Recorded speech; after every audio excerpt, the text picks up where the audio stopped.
First is I'm not discounting the role of kinship and other variables in the social cohesion and social pressures that get people to do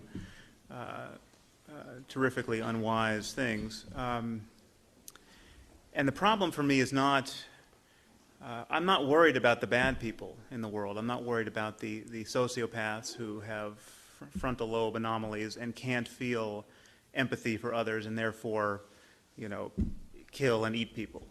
There are people like Jeffrey Dahmer in the world, and belief is not necessarily what is so operative. What scares me the most about certain kinds of divisive dogmatisms, and I think religion being the preeminent flavor of that, and at this moment in its history, Islam being the most exquisitely pungent of those flavors, is that it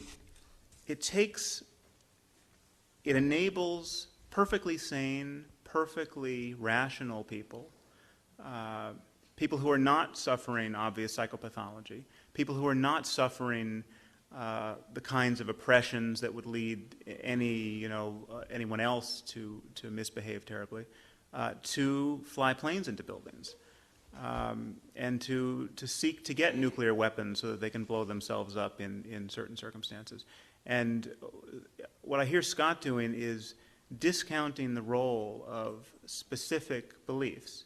And I think it really matters specifically what people believe, and that there are innumerable instances where we can see that the proximate cause of certain behavior is precisely what a person believed, in this case about God and paradise and the evils of infidels. And so one thing I would say to you, Scott, is that you have some, if Islam is really orthogonal to this problem, or a variable number 10 on your list of variables, a few things you should explain. One is, where are the Palestinian Christian suicide bombers? Most of the Palestinians are Muslims, obviously, but there are Palestinian Christians who have to go through the same checkpoints. They suffer the same humiliations by Israelis. I mean, it seems to me this is practically a science experiment. We have the same people speaking the same language, living in the same deplorable conditions. One group rather reliably forms a death cult, and the other doesn't. And another example I'd like to put on the table: where are the Tibetan Buddhist suicide bombers? If oppression were enough to so derange a culture that they would blow themselves up on school buses, and where you could get crowds by the tens of thousands calling for the deaths of non-combatants, we would see Tibetan Buddhists blowing themselves up on Chinese school buses. And what we don't see that. What we do see among Tibetan Buddhists, and there are many examples of this, we see Tibetan Buddhist monks and nuns who have been tortured in Chinese prisons for decades, but really tortured, with cattle prods and electric shock to the genitals, coming out of these decades of torture, saying things like, my greatest fear while I was in prison was that I would lose my sense of compassion for my torturers. Now I submit to you, given that behavior, we might think it's pathological on some level to have that kind of compassion, but that behavior is fully explicable in terms of the ideology of Tibetan Buddhism, its emphasis on compassion, its view of torturing as an expression of a person's ignorance within a context of rebirth. I mean, it is anchored by a certain kind of worldview. And I would say to you that given what Muslims believe, you will never find a Muslim coming out of decades of torture in an Israeli prison who will speak in those terms at all. So that's, you can react to those two examples. And yeah, good empirical claims. False. Could I just have one slide? One slide. Oh, this is the handout that's outside, the mysterious handout. I don't know if... This is a study by a colleague of mine who works with me on... Could you have This is a study by a colleague of mine who works with me on the evolution of religion. It's a logistic regression looking at the odds of scapegoating, which is highly correlated with dogmatism, inflexibility of belief, and commitment to violence among 10,000 people over 10,000 people in 10 countries around the world. And so you have Catholics, Protestants, Orthodox, other Christians, Jews, Hindus, Buddhists, Muslims, non-religious as atheists and agnostics, and others. Okay, this is the odds of scapegoating for people who believe there is only one God and it's my God versus people who believe in God as a supernatural entity. Okay? Or people who believe that there is no difference. What we've got is, in terms of, no, I'm not going to show the rest of them. What we got is exclusivity, that is a tendency to scapegoating, is highest for Catholics, Orthodox, and atheists. Okay? It is lowest for Buddhists, Hindus, Muslims. Okay, that's the only empirical evidence I know about sort of intrinsic notions, which a large sample size of scapegoating, and it's, as I said, it's virtually identical for violence and inflexibility of belief. Now, with respect to Palestinians, Buddhists, right? Well, you know, Buddhists, there were Japanese Buddhists who were kamikaze, of course, and the Sri Lankan army actually is threatening to do suicide squads against the Tamil Tigers, who are Hindu suicide squads. As far as the Palestinians are concerned, you get about 70% support, depending on the threat perception at the moment. The surveys are done mostly by Khalil Shikaki of the Palestinian Center for Policy and Survey Research in Ramallah.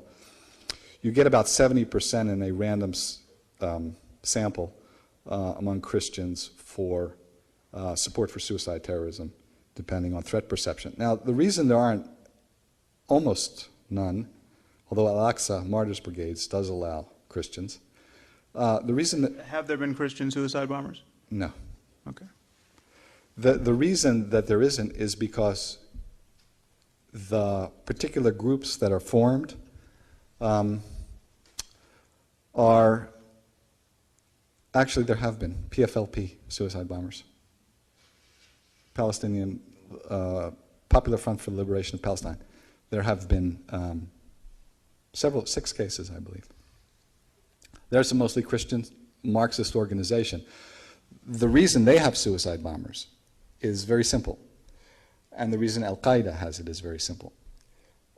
Suicide bombing, especially by Hamas operatives and Al-Qaeda operatives, are by their best and brightest. That is, the majority of suicide bombers are college educated, fairly well off relative to the surrounding populations, no desperation, poverty, no criminal backgrounds, no insanity, no suicidal tendencies. And the organizations make a very costly commitment, a sort of Zahavi handicapping principle, to use their best and their brightest to get the community to trust them and increase their political market share.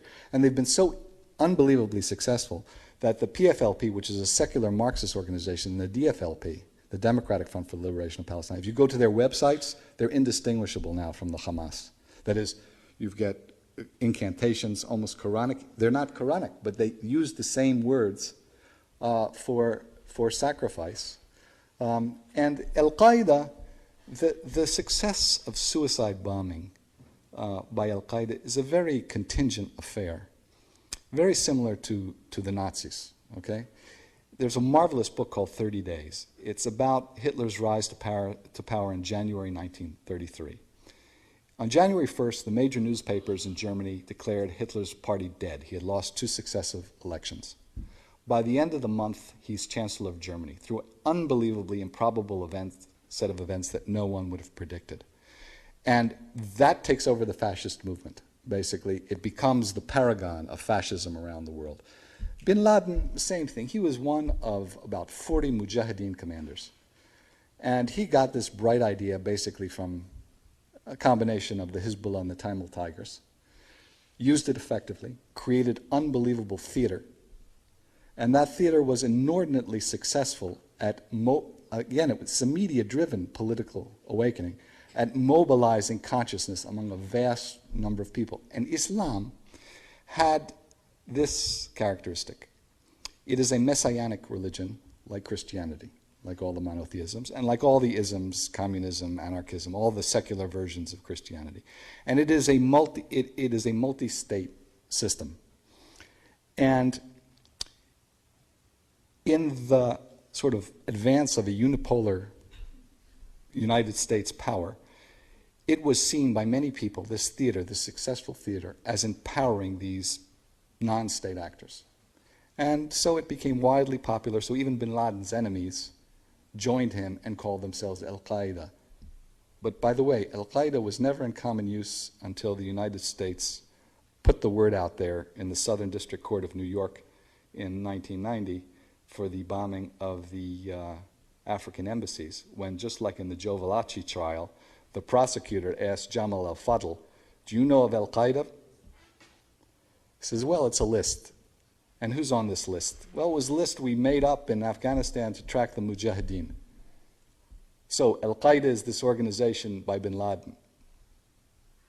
And what else does Al-Qaeda do? And by the time the end of the transcript is finished, Al-Qaeda becomes a concept that everybody's talking about. It's publicized around the world, and it's the first concept out there at 9/11. And suddenly everybody's Al-Qaeda. But if you go to Guantanamo and you ask the people, are they Al-Qaeda? They say no. So can I just address some of the things you brought up? Because I agree that affiliation with Al-Qaeda is a red herring, and this is an ideology that spreads, as you pointed out. It's massively enabled by the internet, and whether someone has ever spoken to Osama bin Laden or has ever received an email from Al-Qaeda, they can be operating under the same ideology. I'm not sure how much of what you said has addressed my central concern. I will fully concede that there are other ways to think yourself into suicidal terrorism. I did not know there were any Christian suicide bombers, and it doesn't surprise me, but the thing that I want to point out is that there's a real difference between how easily you can morph the ideology of martyrdom and jihad within Islam to this kind of behavior, and how much more work you have to do in Christianity as it is currently practiced, and in Buddhism. Now, you mentioned the Zen Buddhists, the kamikaze pilots of World War II. I can easily describe why Zen Buddhism, in combination with Shinto and Japanese military chauvinism, could get you an ideology that was very martial and justify that behavior, and why the Tibetan Buddhists are a very unlikely candidate population for that behavior, given what they believe about compassion. You know, among Buddhists, one of the real problems with Zen is that it does not emphasize compassion at all, or very much, and you can get this very kind of militant samurai sort of, the sword of wisdom kind of ethos, and without much practical application of compassion. So I'm still arguing for theological consequences of ideas, and I just think that there's an obscurantism at the heart of the way you're talking about this that troubles me, because this is what I think. If the Quran was exactly the way it is, but it contained a single extra line, and that line read, if you see a red-haired woman on your doorstep at sunset, cut her head off. Okay, just imagine a text like this that comes down through the ages that contains a line like that. I can tell you what kind of world we would live in. We would live in a world where red-haired women would be found murdered in the Muslim world.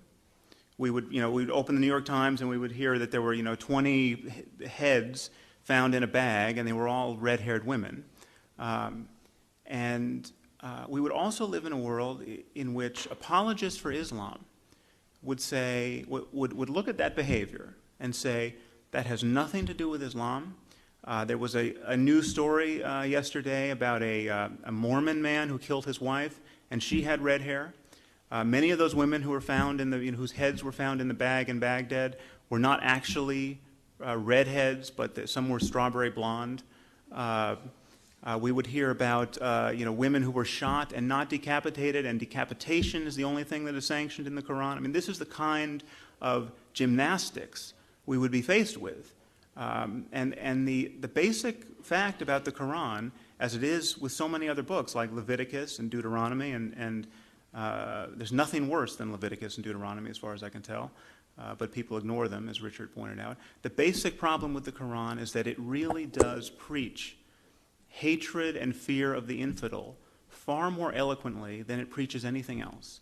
And that is a problem we are living with, and no amount of casuistry is going to get us around that until we find some way of empowering the forces of moderation in the Muslim world. And I would agree with you, in a hostage negotiation, you don't tell them that your religion is bullshit. I think we are engaged in a very different hostage negotiation now, talking about the role of science and intellectual honesty. Let me just say about the kamikaze. There's a book called When Cherry Blossoms Fall. They were not militant. There was not much of a militant ideology. They were basically German romantics. Read Zen at War and Zen War Stories. If This you is want to their know. diaries. This is their diaries. Can I But comment on the, let me on the kamikazes for a moment, just Yeah. because it's right, it's in the moment. And I know my esteemed colleague here, he's always trying to. It's okay. I'll hand to you in just a moment.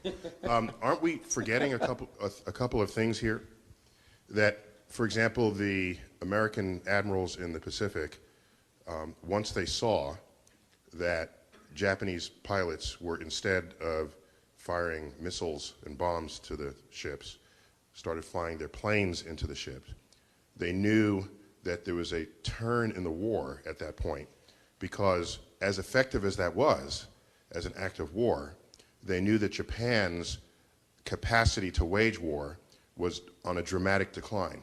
Because had that been, it was not the first choice for Japan to engage kamikaze bombers. And so if we go to Islam, there's a question I haven't heard asked yet. Because we're looking at suicide bombings as some kind of intrinsically noble exercise within the paradigm and abhorrent from the outside.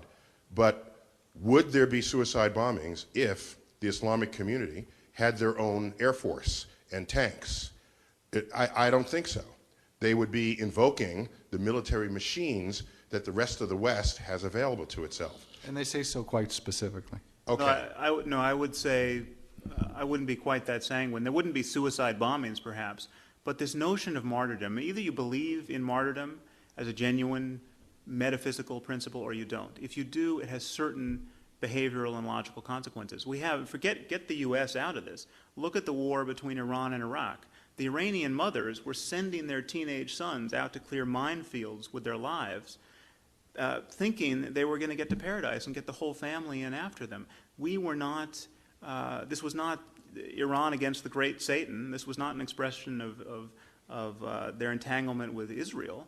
This was, I mean, how do you get a mother to celebrate the suicidal atrocities of her children? She has to believe something. Now, more often than not, I'm with Weinberg, who thinks she has to believe something religious. Now, you can get me some kind of Marxist ideology hammered into her head that may get her to feel consoled by that behavior, but martyrdom is good enough, and martyrdom is very well subscribed. And so whether they're willing to blow up nukes or just not be deterred in a mutually assured destructive sort of way, the way the Soviet Union was, that's really what I'm worried about. I'm worried about a world in which we wake up and we see the psychological equivalents of the 19 hijackers armed with long-range nuclear weapons, and then we have to think, well, are these really rational actors? I mean, are they as pragmatic as Scott says, or are these guys really willing to hit the wall at 400 miles an hour? I think they're telling us they're willing to hit the wall. Many of them are hitting the wall. I think as a rhetorical device, that's pretty persuasive. So I'm inclined to take them seriously. Yeah, okay, I want to step back a little bit for the debate that you started earlier with your question to Sam to some extent. And actually something you said, Sam, now allows me to bring it back, which is, I'm kind of amused. The basic point that you make very cogently is that we have this unusual and totally non-rational acceptance of religious sensibilities, especially when those sensibilities are ludicrous. And the easy example is in this case maybe Islam, or you can pick whatever, or the Old Testament. But you're much more tolerant in your statement, of course, of Buddhism. You talked about the Buddhists who had this compassion, but the compassion was based on nonsense. It's based on reincarnation. Well, it's actually, I mean, I can unpack that, but... Yeah, but okay, but the point is, it's clear to me that you're much more willing to, in some sense, be respectful of a nonsensical religious belief which leads to a positive result, perhaps. And yeah, I know, I want you to comment on that. I'm sure you'll not agree with that statement, but I want you to elaborate on it.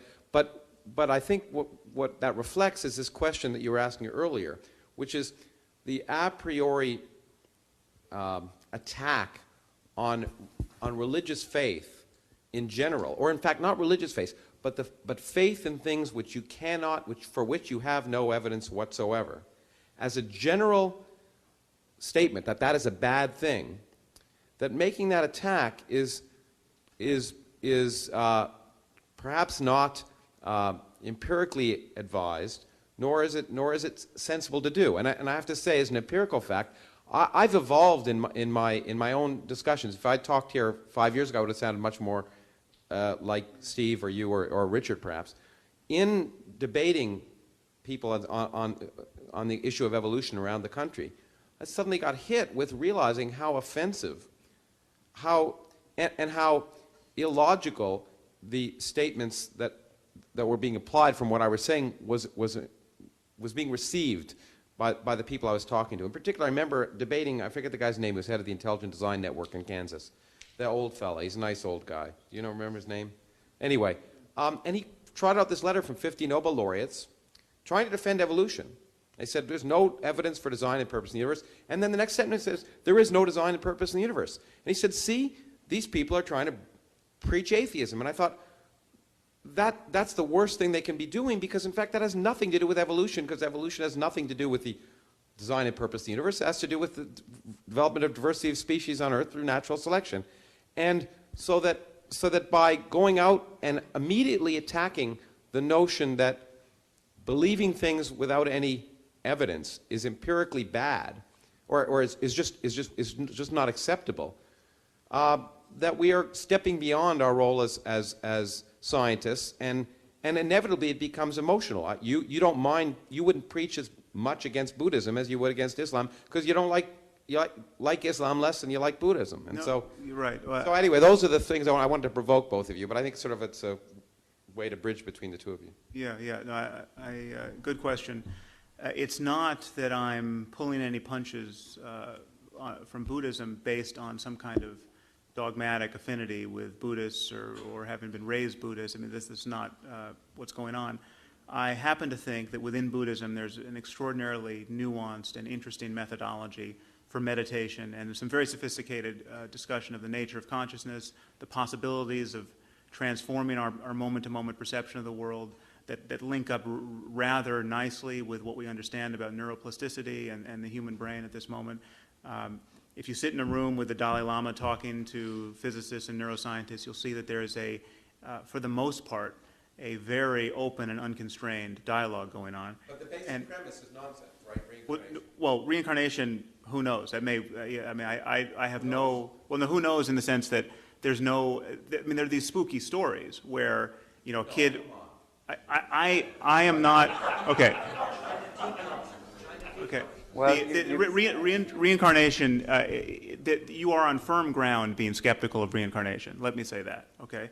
I mean, this is going to take us far afield. I have published a few spooky things about telepathy and reincarnation, which amount to not an endorsement of these beliefs, but just, I hear there's all this data. Someone like Dean Radin writes a book about it. Brian Josephson, a Nobel laureate in physics, blurbs it. I don't have the time to do the meta-analyses or the statistical expertise, so I'm awaiting the evidence, okay? So I don't want to talk about reincarnation. It may be... Life after death experience. All right. No, let me answer the root of your question, which is it really matters what the consequences of these dogmas are. I mean, it's not that all dogma is equally pernicious, and the problem with dogma is that there's no, I mean, you can't necessarily predict just how many lives it's going to cost. And so you take one like this idea that the soul enters the zygote at the moment of conception. Life starts at the moment of conception. This sounds totally benign, in fact, life-affirming. Why not believe this, right? Then we invent something called stem cell research, and we have a president who vetoes federal funding of it because he and millions of other Christians think that every 3-day-old human embryo has a soul which cannot, has interests which cannot be trumped by the interests of a little girl with full body burns or spinal cord injury or diabetes. And we seem to be at a stalemate in our ethical debate in this culture. And unless we are willing to criticize the dogma at that point, we really are left in a situation where tens of millions of people have conditions that could be remediated potentially by stem cell research, or for which stem cell research is the best game in town as far as generating therapies, and we are not pursuing it aggressively.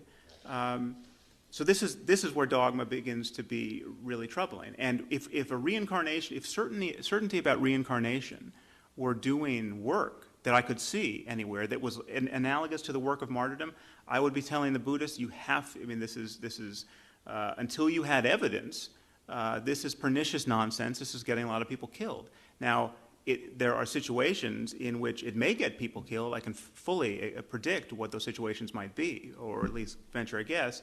But the problem, that's not the problem I'm seeing with Buddhists now. The problem I'm seeing with Buddhists is they are entangled with a lot of New Age mumbo-jumbo that makes their discourse basically seem unscientific. Well, it seems to me ultimately, Hey, I don't know why I was we're- taking my microphone, but one last thing. You need a microphone. One thing? No? Yeah, but it's not going to go anywhere. Roger, I have to go to the airport. Can I just make one statement? Yes. Okay. Just want to leave you with one thought.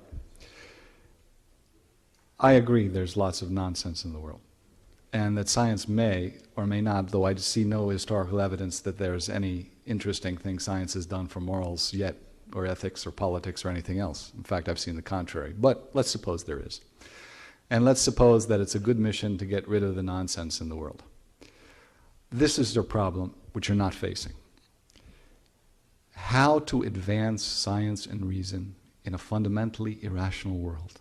Not to wish it to go away, not to believe that by rational argument it will go away, but how to deal with that problem. It is a very, very hard problem. I gotta go. Thank you, Scott. Well, I'm going to respond to you as you walk out as well. yeah, well... Can I just say one thing, Roger? Because in response to those applause. Well, apparently, according to the people up there, your microphone's trumping mine at the moment. Okay. So All right, I'm going to use my advantage. Rational argument actually does occasionally, and I think rather often, change people's minds about God. I mean, I am the recipient of thousands upon thousands of emails now from people who used to be fundamentalists, who got argued out of it. I mean, trying to square their ludicrous beliefs about the world with the consequences of those beliefs and with the testimony of rationality on 100 fronts has eroded their confidence in those beliefs. And you wouldn't know this. I mean, we have this kind of shibboleth which says you can't what wasn't reasoned into existence can't be reasoned out. The truth, I think, is rather much closer to this, that people are making desperate efforts, rather heroic efforts every day of their lives to be reasonable, to have a coherent worldview. And when those efforts become too costly or too embarrassing, dogma loses. And I can just tell you that there are ministers in this country preaching to flocks, ministers who have completely lost their belief but can't figure out what other job to do. And so we're just literally getting up on Sundays, espousing what they now know to be nonsense. And there's every permutation of that. There are